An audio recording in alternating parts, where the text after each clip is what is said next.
Great, so we'll make a start now. A warm welcome to you all today for joining us online. My name's Jody Evans and I'm really pleased to host today's conversation on building the capability of social purpose organisations, with a particular focus today on building digital and technology capabilities. Today's session is scheduled to run for an hour and will definitely conclude by 11 a.m.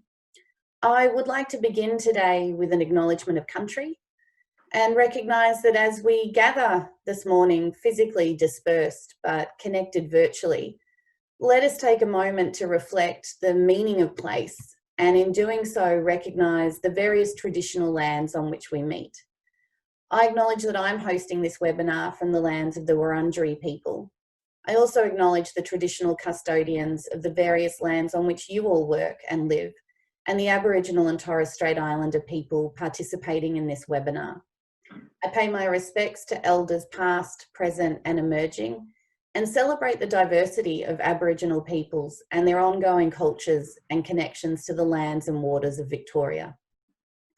I would also like to acknowledge that this webinar is actually the second in a three-part series that we're running, which forms part of our recently launched For-Purpose Executive Leadership Program.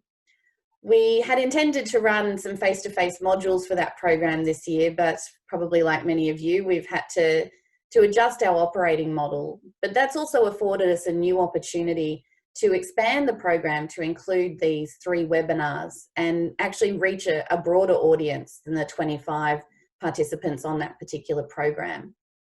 I'm really grateful for the support that we've received from the Lord Mayor's Charitable Foundation, the Helen Macpherson Smith Trust, and Christina Campbell Priddy and the Evans 5 Fund, which have really made this program possible.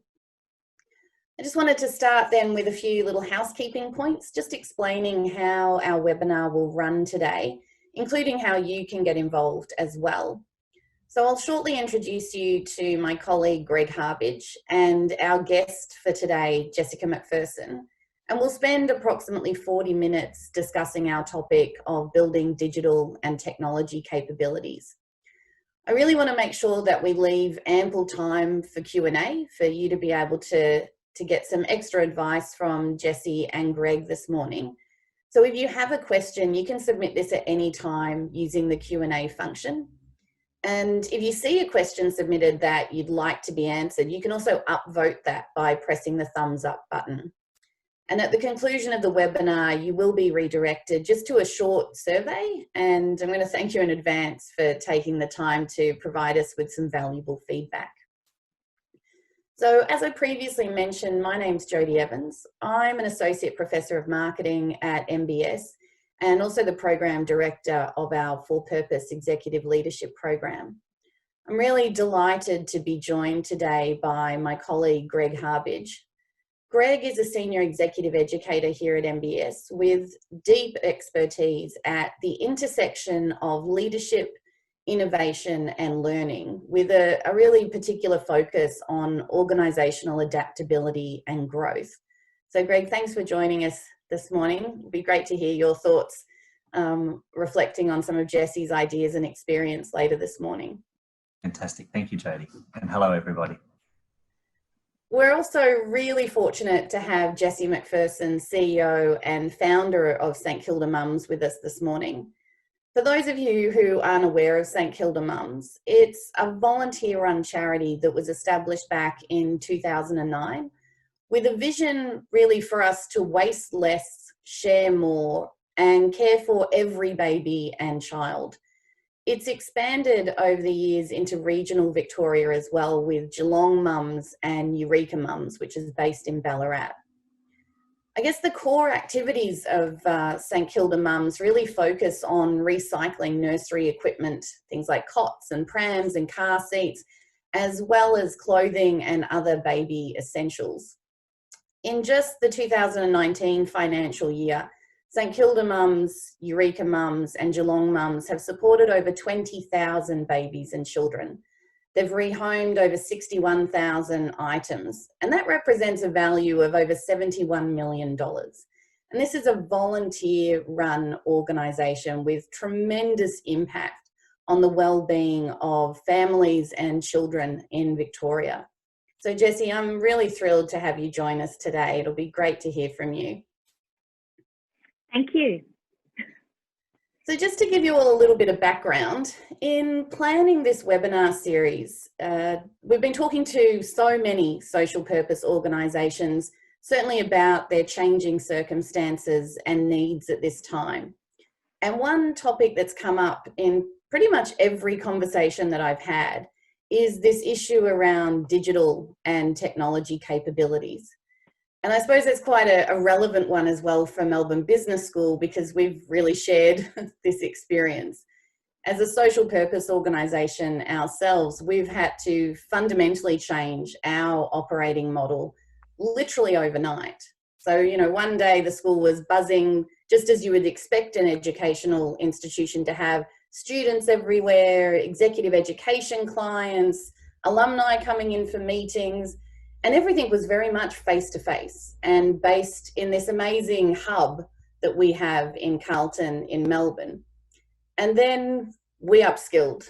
We were fortunate at the school that we had already been investing in digital and technology capabilities, that we have a digital learning team, but it was still a pretty steep learning curve for a lot of us. And I can certainly say that personally, as I've just finished teaching 3 of my classes online, and that's not something I'd had experience with before. It's been a particularly amazing time for the business school around this digital capability, that rather than it being a time of disruption, it's been an amazing time of experimentation, of innovation, of phenomenal collaboration and teamwork across divisions at the school. And also, yeah, a hell of a lot of hard work and late nights and learning, deep learning about how to serve the needs of our community using digital skills and technology. And we know from research that social purpose organisations that have invested more in digital and technology capabilities are far able to respond to dynamic and challenging environments.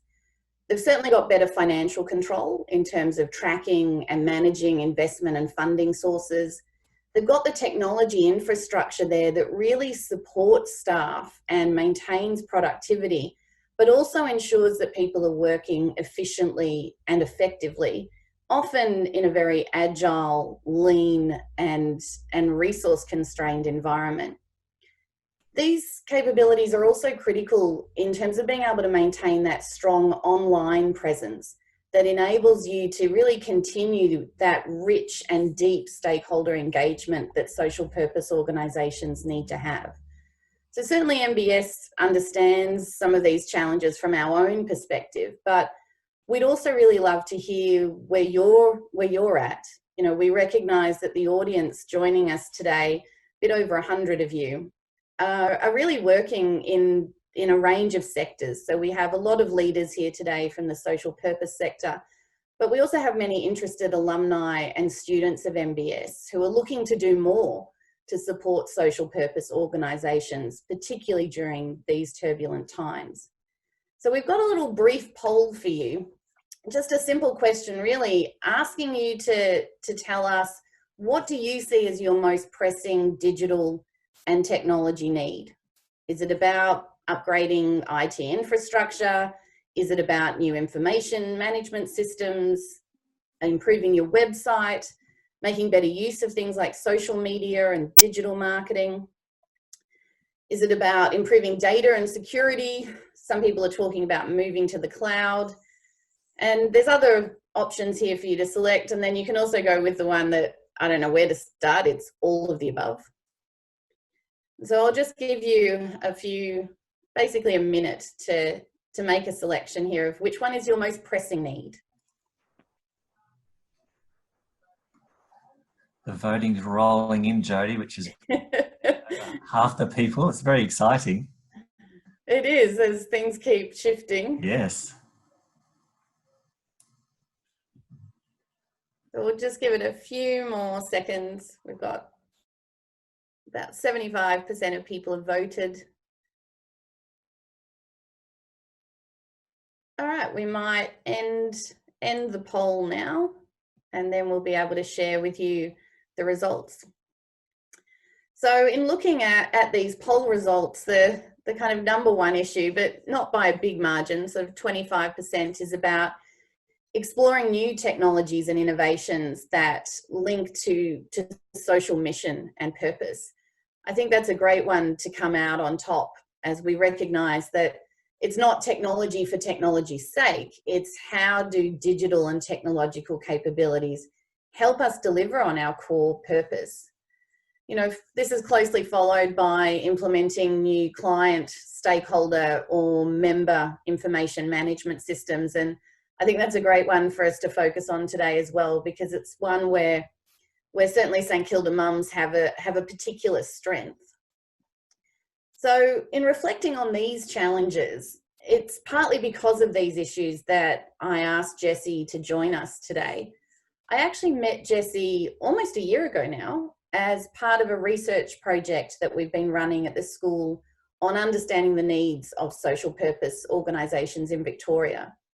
And Jessie was one of 40 CEOs that I interviewed. And it was quite an impactful experience for me. I meet a lot of social purpose leaders, but within just an hour of talking to Jessie, I had actually changed my own personal philanthropy. So I have always supported arts organisations. Arts and culture has been a big focus for me. But within 1 hour of Jessie, I changed my personal philanthropy and actually became a donor to St Kilda mums, both financially and also in terms of handing down all of my sons and my nieces and nephews' clothing and toys. Part of what impressed me in meeting Jessie was their operating model, and also Jessie's vision and passion for the purpose of St Kilda mums. And I was really lucky to be able to connect Jessie with our Professor of Corporate Strategy here at the school, Jeff Martin, who leads our social purpose consulting practicums, where we have MBA students working in teams with social purpose organisations to help address some of their strategic needs. And this was a great way for MBS to support an organisation like St Kilda Mums. The sort of consulting that our MBA students provide, if you had to pay for that, you're looking at, you know, $50,000 to $100,000 a project. So it was really great for the school to be able to work on two big strategic pieces for St Kilda Mums. And what came up in the conversations at the school was just how impressed everybody was with their operating model, and also Jessie's generosity in supporting other organisations with their digital transformation. That I guess I've experienced it as a donor and a stakeholder for St Kilda Mums on how brilliant their technology side is, in a way that really connects you quite personally with the organisation. And so that's why I wanted to be able to spend a bit of time this morning really talking with Jessie about her experiences and her being able to share with you some of the ways that they've been able to achieve this sort of transformation at St Kilda Mums.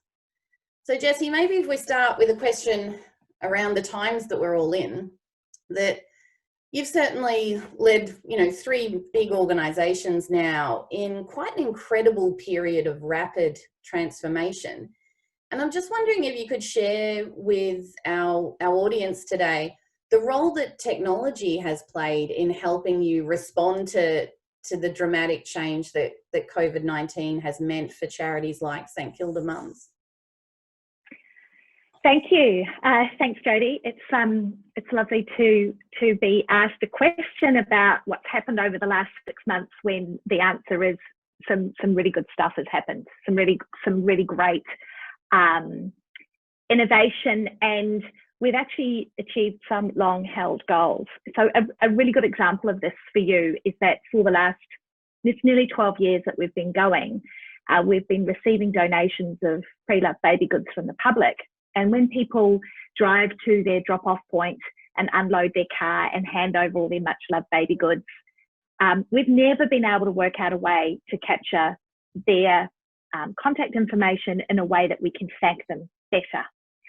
And we have tried having iPads at point of drop-off. We've tried having little postcards that we hand out to people. We've tried all sorts of things to make that work. But when we reopened in early June, we were open for 5 weeks in between the 2 lockdowns.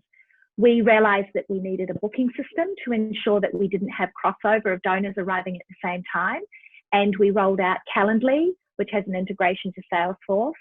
And we were able to build a very simple journey thanking our donors. Well, firstly, sending them a confirmation of their booking time and sending them an SMS reminding them 24 hours before their booking time. But after they dropped off, sending them a thank you and a sort of post-event survey, just a very simple, you know, how did you find your donation experience? And we were delighted to be able to also give people the opportunity to opt into our fundraising communications at that point. So we were achieving two things: increasing our donor database and thanking people properly. And that never would have happened without COVID. And now the team loves the system because we know exactly who is coming when. We can roster staff accordingly, and we can be prepared for a big day or a quiet day. We can also stop people showing up at lunchtime, so we can actually all sit down and have lunch together without constant interruptions. So that's just one example of something that we've been able to roll out as a direct result of COVID that will remain part of how we do things going forward. Why do you think it took COVID for you to kind of find that innovation and that use of technology? Well, we've always wanted to be very flexible in the way that we interact with everybody, and that, you know, that includes our model for volunteering. People don't have to commit to particular shifts at particular times. You know, the warehouses are open and people can come in whenever we're open and stay for as long as they like, and they don't have to book in advance. Well, rather, that's the way we always did things. Now things are very different. We have had to introduce a sort of rostering system because we have to limit the number of volunteers we have in order to meet the government's, you know, social distancing requirements in our COVID safe plan. But in the past, we always had a very flexible model of volunteering, but also for donation drop-off. So we would say to our goods donors, we're open to accept your donations on Thursday afternoon between 1 and 3, for example. But people would start showing up at 8:30 in the morning, and people would still be showing up at 5 p.m. at night, right? Because they would skim over that little bit of the information on the website. So, you know, we wanted to continue to have that flexibility because we know people are busy, and people will often, you know, they'll allow half an hour to get to St Kilda from Northcote, but it only takes them 10 minutes. They're very surprised. So they'll come and they'll unload their car before they head down to the beach. Those were the good old days. We're now in Clayton and nobody's allowed to drive anywhere. And another innovation, of course, is that we've spun up our courier booking system. And a lot of people are also shopping online and posting goods to us. So we've actually just in the last month or so since the second lockdown also created a mobile application that allows our staff to quickly record the details of every posted package that arrives. So the sender label, any picking slip on the inside, any notes, and also a photograph of the contents that comes straight into our Salesforce CRM as a lead. And then we're often able to match that contact data with an existing contact in the database and flick them off a quick SMS, letting them know their parcel arrived safely, or maybe send them an email if we don't have their mobile phone number. And if all else fails, if we have a physical address, we have a volunteer who's at home who handwrites thank you cards. So I think that was one of the things that impressed me the most when I logged on in June to make a donation and drop off my son's outgrown clothes. The system was very efficient, but I suppose what surprised me the most was then the personal email from you saying, oh, I've seen that you've logged on and you've booked in. Tell me about how the experience was. How were you able to, in your very busy schedule, see that I had donated and that you were then able to contact me so quickly? What's your system to enable that? So there's a very simple calendar view for all the bookings. And I check it every day and I skim through the names to see if there's any names I recognise, so I can do an extra special thank you. Yes, super efficient and a great personal touch, right? It takes 2 seconds. Yeah. It takes 2 seconds just to skim over the names. Sometimes the people who are making donations or posting parcels in are, our major donors. They are people who give tens of thousands of dollars every year, and they've had their auntie hand knit a cot blanket and they've posted it into us. I'm also wanting to keep my database clean. So I'm wanting to check if the physical address or the email address has been updated, and check in with people around that too. And duplicate management, of course, is the big challenge, which anyone who works in fundraising knows. So we've got, a system for constantly cleaning our database and making sure we've got the most up-to-date contact information for people. So it's pretty common for people to think that looking to drive digital transformation and build the sort of capability like you have, that it's only about the technology. So I'm interested if you can share with our audience today around how you've been able to build a culture, particularly a culture amongst volunteers, that really embraces digital and technology. How have you been able to take your teams on that sort of journey and get them to take up and adopt technology in this way? I think the key thing is that it's always been part of our DNA. So we were founded by working mums or mums on maternity leave. And we had to run the organisation when our kids were sleeping, which often meant a short 2-hour window during the day or after they were in bed at night. So our communication had to be digital, and email obviously was very important right in those early days. So, we still don't have a paid staff member answering the telephones here. Like we don't have a receptionist. We rely on collecting as much information as we can in a written format. We rely on canned responses, saved replies, macros, whatever you like to call them. But we had to be really efficient with how we spent our time, because our primary job was caring for our families or our paid work. And we were entirely volunteer run for the first 5 years. So that's just how it works. The kids are in bed at night, 8 o'clock, you sat down and you cleared the day's backlog of donation offers or caseworker requests. So the other thing is that people are digital natives today. Everybody knows how to use a phone. Everybody knows most people are using some form of social media. People know how to shop online. When we think about the digital capabilities of our staff and our volunteers, they already have it in spades. So we have to trust that they are going to do things efficiently, particularly if they are, juggling their volunteering with paid work outside of that activity, or so many of our volunteers are also organising the school fete, or volunteering at their local church. People are involved in a lot of, people are involved in a lot of different organisations in a lot of different ways, and people really are digital natives. And I think it can be very overwhelming for a CEO or a fundraising leader or a program leader in an organisation, when faced with we know we have to transform, we know we have to take this paper-based system and bring it online, but I don't know where to start. That can be very, very difficult. How do I choose a supplier? How much is it going to cost? Do we need more people in our IT team, or do we need an IT person in order to make this happen? And I often advise people to start with the end result. What is the information you need to achieve your social mission? What is the information you need to prove your impact? And what is the information you need to justify your existence to your board? What is the information you need to measure the goals in your strategic plan? And if you start with that, you'll probably end up with a bunch of spreadsheets, because that's where most people, before they start their digital transformation, are working. And what you have to realize is that any good constituent management software is essentially like taking every single spreadsheet you've ever had and layering them as like a tab in a spreadsheet, and then making them all talk to each other. That's really the in essence what that software will do for you. So if you start with the outputs, how do I run a report to see all my major donors who have given over $10,000 in the last 2 years? And how do I make that report live so that it's a relative date? It's always the last 2 years. I'm not building a report that says FY19 and 20, but relative. It's starting with the end result will bring you back to how to collect the information in the first place. That's a very, very good starting point.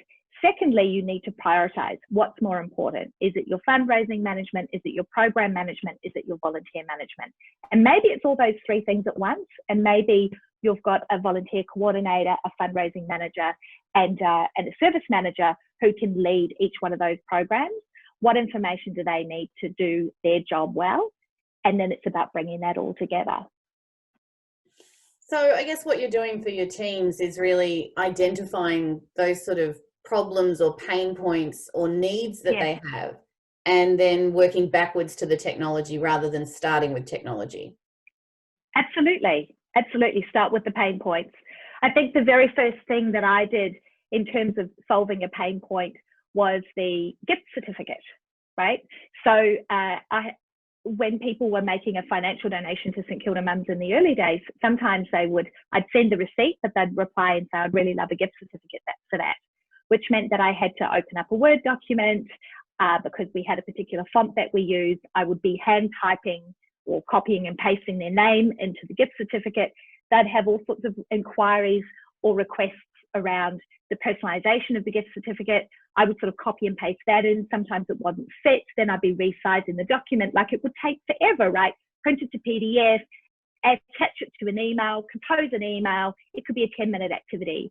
And that was one of the first things I broke down. There has to be a way that this is automated, where the information is being collected, where there's limits on the field sizes so it doesn't go over the formatting, and where I can, at the touch of a button, produce a gift certificate and email it to that donor without me having to open any other software on my computer. That was such a lifesaver. And then, of course, once you've built that process, you can make it automated. So today, if anyone books a courier with us, when we send out the thank you afterwards, which also has a reminder to sign up to a newsletter and the link to the feedback survey, we also attach a gift certificate by way of thank you. It's just an extra touch, and it's just a little bit of code in the back end that says produce the gift certificate and send that as well. So yeah, it's those things that are painful and time consuming are the things that you can get some real efficiency gains really quickly. And when we look at our organisation today, we don't have, as I said before, we don't have a receptionist, we don't have an office assistant, I don't have an executive assistant. You know, there's no one in those types of roles, because every staff member is empowered to use those tools themselves. So that's a great point, actually, for my next question is, how do your values and the guiding principles for your organisation really serve you as you're building this digital and technology capability? Oh, it's everything, right? So particularly the waste less part. So let's not print anything, you know, if we don't have to. The share more guides me with, you know, I get lots and lots of emails and LinkedIn messages every week from people just wanting to pick my brains. And my attitude towards that is, well, our guiding principle is share more. So of course I'll answer their questions. Of course I'll have a conversation with them if they need it. Of course I'll answer their question very directly and very honestly. And I've always had that attitude towards sharing. In fact, one of the very first sister organisations that started up in Sydney, Dandelion Support Network, about 9 years ago, they contacted me and said, you know, we'd like to know, you know,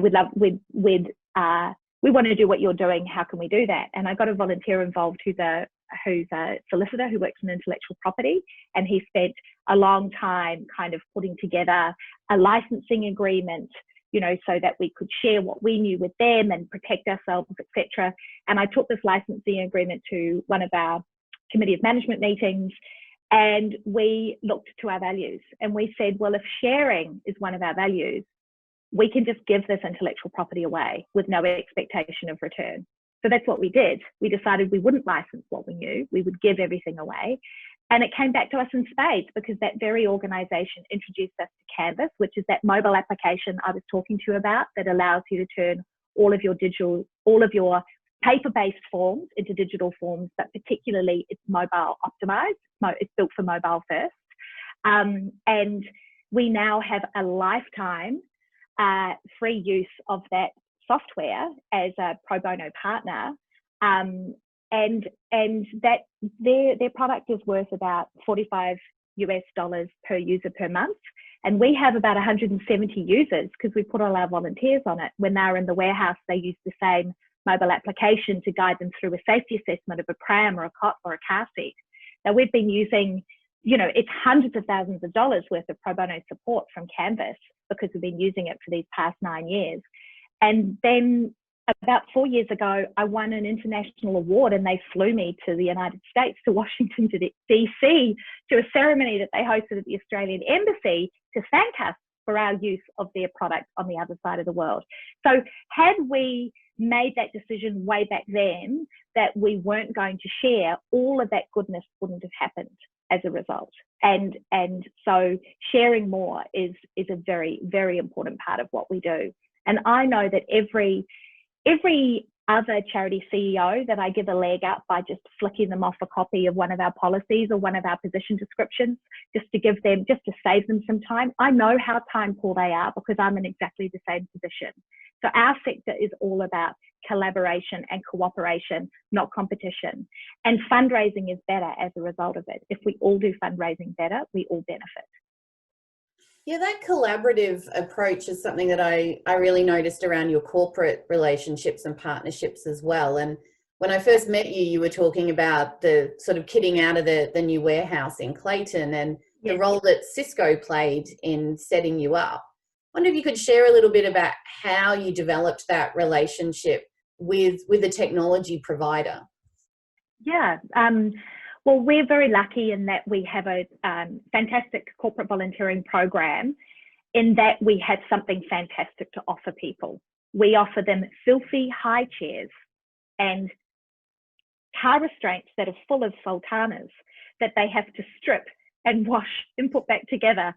And I'm kind of being a bit facetious there, but we have practical physical work. And I know that there are a lot of corporate volunteering programs that, you go into a charity and stuff envelopes for a day, you don't really feel like you're making a contribution. When you come to St Kilda Mums and you're able to take, 20 or 30 old high chairs, clean them up, check them into stock, and know that they're going to be delivered to a family within the next week, that's actually really meaningful work, and it's great team building. So Cisco, we developed the relationship out of that corporate volunteering. And it just so happened that, they came 1, 2, 3 times, really loved it every time. And then they wanted to talk to us about how they could support us with their products. So we installed Meraki, which is their super secure wireless internet in the warehouse in Clayton when we moved here a year ago. And we're actually rolling out the same Meraki system in Geelong and Ballarat at the moment. It's tens of thousands of dollars worth of equipment and support from Cisco, and we're very, very grateful to them. But I think that them having experienced what we do every day, like what our bread and butter work is through the corporate volunteering, is what helped build that relationship to begin with. And so in terms of that kind of support and collaboration, you support a lot of other organisations and leaders.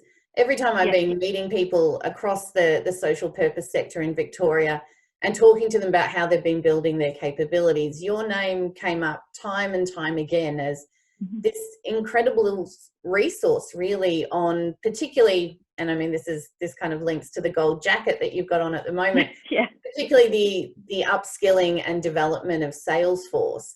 And so I'm wondering if you could share just one example where you've seen kind of a small charity invest in digital capabilities that then has made a real difference for them.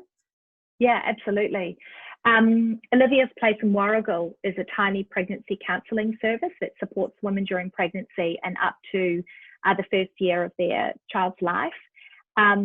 They are, they're specific to Warragul in that area. They're very, very small. They only have 3 part-time staff members. They first came, our relationship developed over the fact that they were rehoming some secondhand nursery goods and they needed help with the safety assessment. So we shared our Canvas mobile application with them so that they could check prams and cots and things as we do. And the relationship then grew to the point where I was asked for advice around their implementation of Salesforce, and I connected them to one of our volunteers who they then paid to do some work for them over the last year that involved setting up their fundraising program, but more importantly, taking their program management. So the way that they recorded all their interactions with their clients and the way that they recorded their impact onto a digital platform. And when COVID hit, the CEO of that organisation contacted me and said, I'm so grateful for you for having introduced me to this volunteer. And obviously I volunteered a lot on that project as well. But, you know, we're so grateful for you because thanks to this digital transformation, we were able to take all of this pregnancy counselling online. You know, had COVID hit a year before when everything was on paper files in the office and on whiteboards, we would have had to shut our service down. But since then, in the last 6 months, they've actually gone on to get state government funding, and they need to have a whole kind of accreditation or reporting system in order to meet the requirements of the funding. And so they've continued to work with that volunteer to build their, you know, their accreditation system on the same platform. So they've even though they've been operating under COVID, they've actually continued with their digital transformation, and they're a mighty little organisation now, providing a really critical service in that part of the world. So I'm interested then in how your board is reacting to all of this. I mean, you give a lot of your time to other organisations. Certainly, St Kilda Mums and Eureka and Geelong Mums have upskilled tremendously with digital and technology skills. How has this kind of played out at a board level as well? Are they supportive of this sharing approach? Has it been a challenging conversation to have? No. I mean, Share More has been part of our vision statement since the beginning of time. So when they were inducted as board members, they understood that this is what we're all about. The board, the board supports me and my volunteering outside of my paid work. Naturally, because we're a volunteer-powered organisation, and everybody should have a healthy volunteering life outside of their full-time work or part-time work, because it's part of living in a civil society and contributing to a better world. So there's never been any question about my focus. I hope I'm performing at a high level for them in my role of CEO, and I'm sure that if I wasn't, they would have every right to say, you know, perhaps you should keep your eyes on your day job. But yeah, volunteering for me, during COVID, we did have a 10-week period where our hours were cut by 20% for every member of staff during the first lockdown. And I chose to spend my free time, I chose to spend it volunteering. I felt that what I could do, the best thing that I could do was to help the other small charities around me that were really struggling. There are a lot of charities who relied on events for a large proportion of their income. There are a large number of charities who relied on kind of face-to-face meetings, but the lockdown meant that they weren't able to provide the service in the same way. I felt that I needed to do more than just my day job to address this massive challenge that we're facing as a state, particularly at the moment. Thanks, Jessie. I think that's a great point to kind of lead into Greg, and particularly Greg, where you're working at that intersection of kind of digital technology, innovation and leadership. You know, where do you see some of the lessons from what Jessie shared with us today? Yeah, look, it's just amazing, and thank you, Jessica. Just sitting here listening to you today and what you've shared, I think you really role model the sort of leader that is needed in this digital age, and not just in the charity sector, but a lot of our work at the business school is also for-profit organisations, and a lot of the qualities that you're displaying, that you're sharing, even just that generosity of spirit, you know, what you're sharing here today and the way in which you're sharing it as well is, you know, really impresses me, and just want to acknowledge what a great leader and role model you are for leadership in the charity sector, but then also I think for the for-profit sector as well, Jessie, as we listen to you. Jody, as I've been listening, I might share a slide if that's okay. Let me just share my slide, because I think as I listen to you, Jessie, in terms of what I was just saying then to the sort of leader that I see you are, it makes me reflect on the role of leaders in this digital age. And just to give quickly some definition to this digital age, because we all sort of have a feel for what it is, but then also wonder what else it might be. So I like to call this digital age, we're in an age of 4D. It's an age that's defined by digital. It's an age that's defined by data. We've been hearing those words this morning. Disruption, we've been hearing those words. And perhaps a new word we haven't heard, but it's been implicit in the conversation of design. So just quickly, I just want to comment on what I mean about those 4 areas of the 4D areas that I just mentioned, and how it links to the sort of leader that I see Jessie being. So this idea of digital, as Jessie's saying, it's in the fabric of all our lives, work, our whole of life. It's just intrinsic. It's just integrated in every part of our days for many of us. Not everybody, I should say, but for many of us.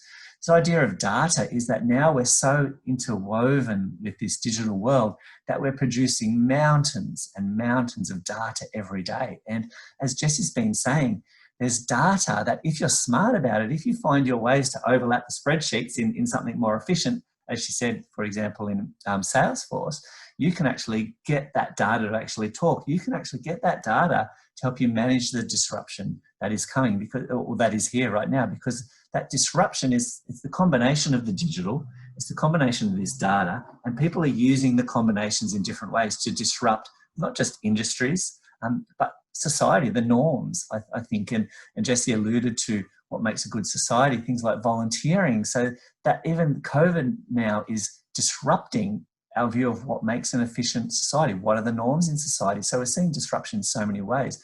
This 4th D, which I think is really, really important, is one of design. And Jody, when you introduced Jessie, I thought about it. You said when you spoke to Jessie, a 1-hour conversation fundamentally changed the way that your philanthropy.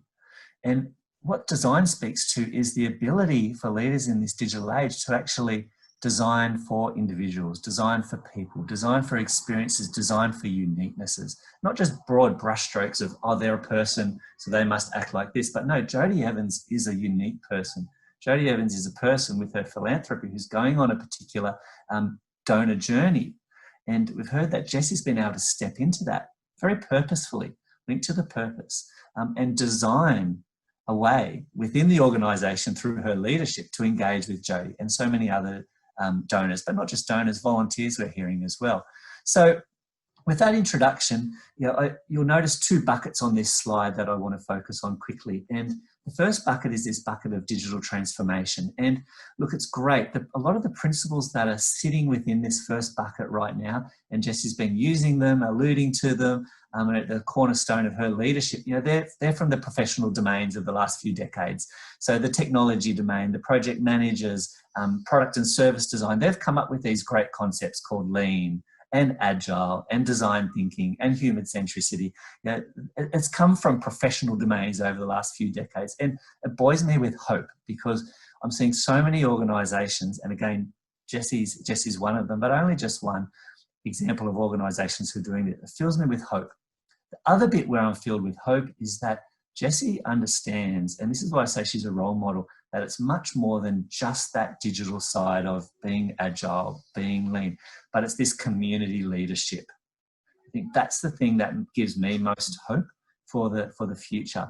And it's this community leadership that Jessie talks to. She talked to the sister organisation in Sydney, and that critical pivot point. Do we license our IP, or to actually give it away and go back to that share more, that value, use our values to drive our community? And in her words, as we heard, that network effect that you'll see there in that bucket has delivered in spades. So Canvas, they invited her over to Washington, but that's because of the great work she does and the engagement she's been able to achieve. And Jessie is only one person. So while we're naming Jessie a lot, and so much credit goes to her, it's credit to the culture and the people that are within that culture. So it's this community-led leadership, which is core to the role of leaders now. It very much says, let's forget the hierarchies of the past. Let's forget the pyramid structures, because really that's not how things work. That's just a nice sheet of paper that I can easily draw or write.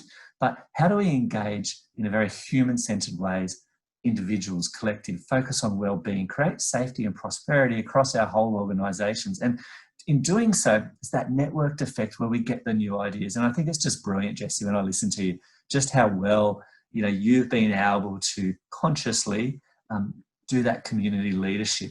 And then you'll notice the arrows here, but also, Jessie, you've been able to play that core role of digital transformation driver as well. A lot of people over the years miss that community leadership side of things that enables digital transformation. It's not one or the other, it's both. They work together, and thus the arrows that I put there, they're working together. So Jessie, you know, I see you as someone who has an experimental practice. You said we were experimenting. How do we capture data or information from people when they're dropping off things? You said, do we give them a card? Do we give our volunteers an iPad? Don't know. I heard you were experimenting. You're experimenting there when you said and volunteered for Ready Set during COVID, when you found you had some time on your hands. That's when you experimented, you know, from another conversation I've had with you. That's where you experimented to develop the Calendly app, because they had a pain point. So I think experimental practice is fantastic when we put a human-centered lens on it and focus on pain points, saving pain points for donors, saving pain points for volunteers, saving pain points for the recipients of the prams, of the high chairs, and those sorts of things. What also really impresses me, Jessie, you know, in this mix of what you are able to be an early adopter, and I think we need more early adopters in this age that we're in, this digital age, this 4D world, as I've named it, because that being an early adopter means you can act effectively in the moment of change. And you've been tested with COVID, and I hope, Jessie, sit there and go, great, give me the next huge change, because I'm ready.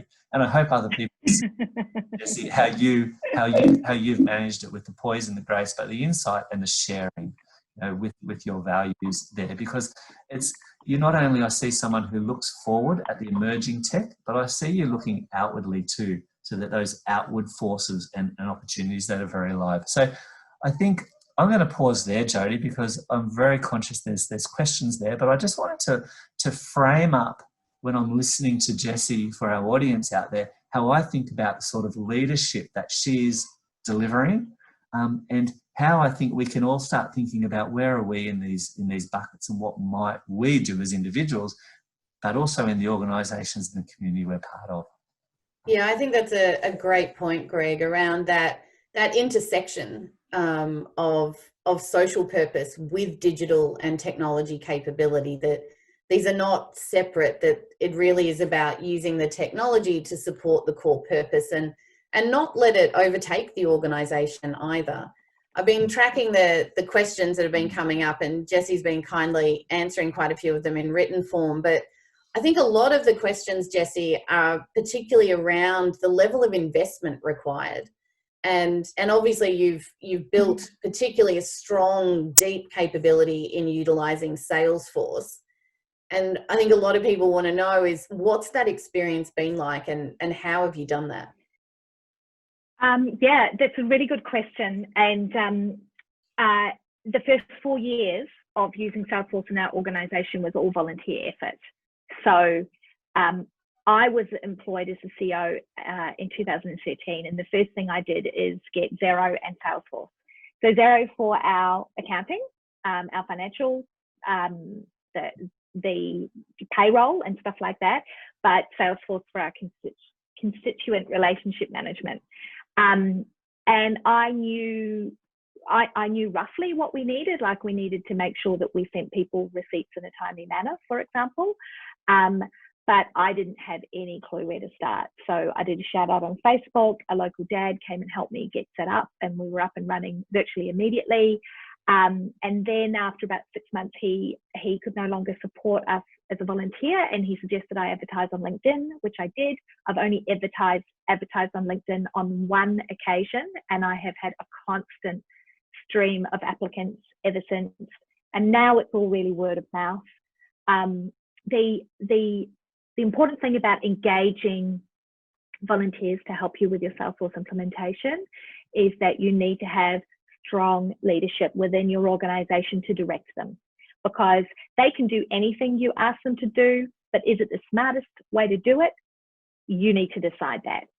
So fortunately, in the 7 years since we implemented Salesforce, Salesforce itself has improved. The Nonprofit Success Pack is a much better product than it was 7 years ago, and I highly recommend people go to the salesforce.org website, read up on what the offering is, and it's very simple to sign up for a 1-month trial as well.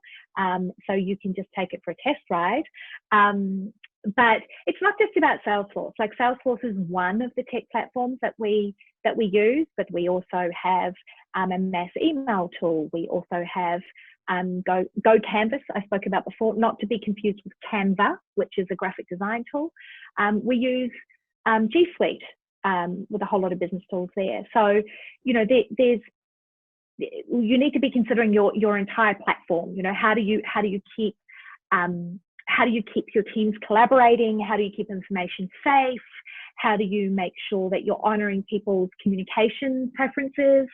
There's a whole lot of work that goes into that. But yeah, as I say, we had volunteer effort for 4 years.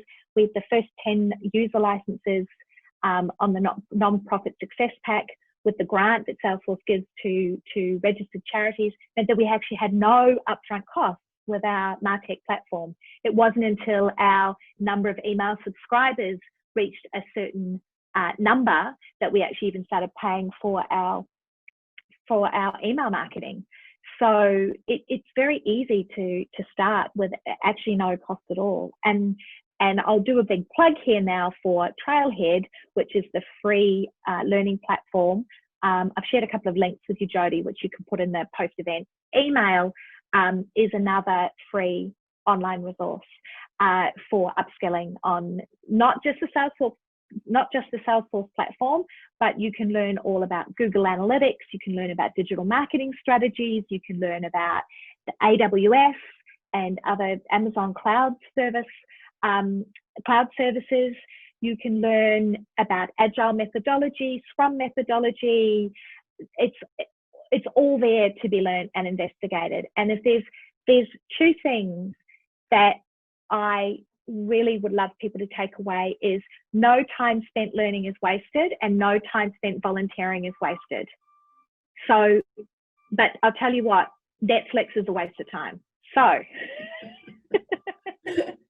volunteer and learn, and you'll be happier for it, and your organization will benefit. Because I would never have discovered Calendly if I hadn't have been volunteering for Ready Set.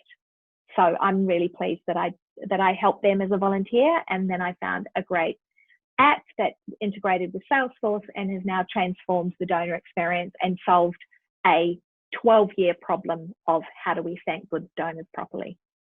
Yeah, I think that's something that has really distinguished you as a leader in St Kilda Mums as an organisation. And Greg, this might be something you want to reflect on as well, is that role modelling that you demonstrate, Jessie, that it's not someone else's job in the organisation to sort the digital and technology needs, that you as the leader and CEO are learning all of this as well. And I think that's probably where the strength and depth comes into it as a capability and part of the culture of the organisation, is that you're learning it as well. So you're as expert at it as anyone else in the organisation. Greg, do you have any thoughts on that? Yeah, I do, absolutely. A couple of thoughts. I think, Jody, one of the great things I think around Jess is this amazing desire to learn, and very much a growth mindset. So it's probably, whether it's learned or innate, probably a combination of both of them, Jessie, I don't know, but a growth mindset in the terms of Carol Dweck. But Jody, the thing that mainly came to mind was, commonly with clients that I see, there's very senior leaders who are looking for ways forward. They're looking to understand, how can we be more innovative? How can we be more digital? And sometimes what I see is they will ask other parts of their organisation to put together the proposal. And I see them so busy, and I understand why they're asking other people to do it, but often it requires a leader to roll up their sleeves and say, okay, I need to get a certain degree of knowledge in here, because no matter how many proposals my staff or consultants give me, until I do that learning, until I do that work, essentially what I'm saying is, until my leadership stays current and remains current and grows with the changing environment that I'm in, I probably won't be able to lead this organisation most effectively. So that's immediately what comes to mind for me, Jody, that the importance of leaders owning their learning with a growth mindset. And I think that's something that's often lost in the discussion around how does my organisation build a digital capability. It's actually much more personal. And I mean, we've seen that play out at the business school. We've all personally had to build that capability, not just think of it as something that someone else in the organisation will do. And Jessie, there was a question in the Q&A around, do you have a digital strategic plan? Yeah, I do. And I commented that there's a local agency called Integrity that offer a 12-week digital marketing masterclass, which I actually did in person a couple of years ago, that they've taken completely online, and it's only $399 for 16 hours worth of classes, and I highly recommend it. Like, it's, if you want to know how to, you know, get the most out of your digital marketing spend, if you need to build a strategy, if you need to understand how Google Analytics work, you'll get it all in that course. I can't recommend it more highly. And, you know, Greg, you're right. You know, we can't expect other people to do all the deep thinking for us.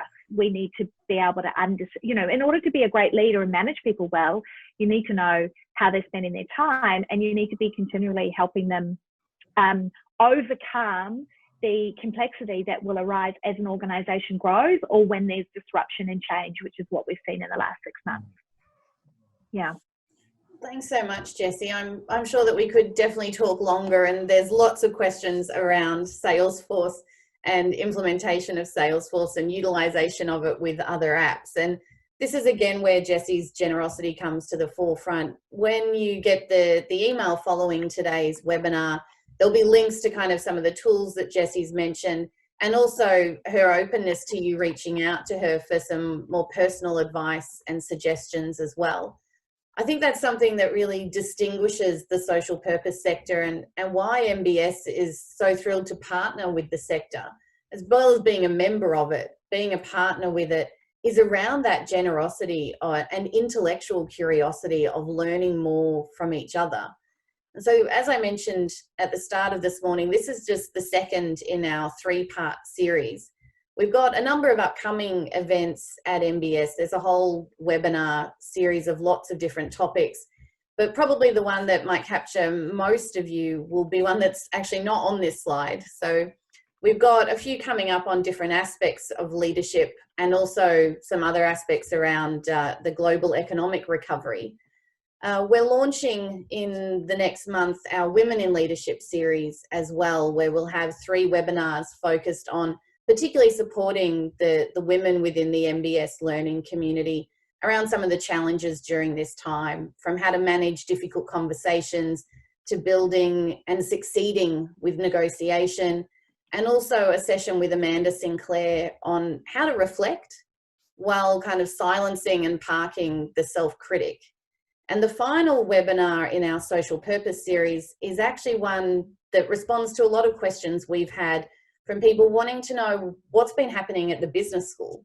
How has MBS kind of role modelled responding to COVID? And so we're really fortunate to be able to have our CEO and Deputy Dean, Caron Beaton-Wells, join us for that final webinar around sharing MBS's journey, and particularly how we have maintained our focus on our purpose as we've had to adjust and change during this time, and how we've been able to actually build a stronger culture within the organisation as a result of it. So thank you so much for joining us today. Jessie, Greg, thanks personally for your learnings. I have benefited tremendously from my connection with you both, and I hope that every interaction I continue to have keeps making me a better leader. I'd also like to make a little ask that if you've got as much confidence and if you're as inspired by Jessie and St Kilda Mums as I am, that we'll also have a link on our thank you email to St Kilda Mums if you want to show your support. The needs that they're addressing are not going away. They are growing even more, the families that are in significant need of support. And St Kilda Mums is certainly a worthy enterprise to support. You will see a phenomenal return on any investment you make into them. So thank you so much for joining us this morning. Thanks again, Jessie and Greg.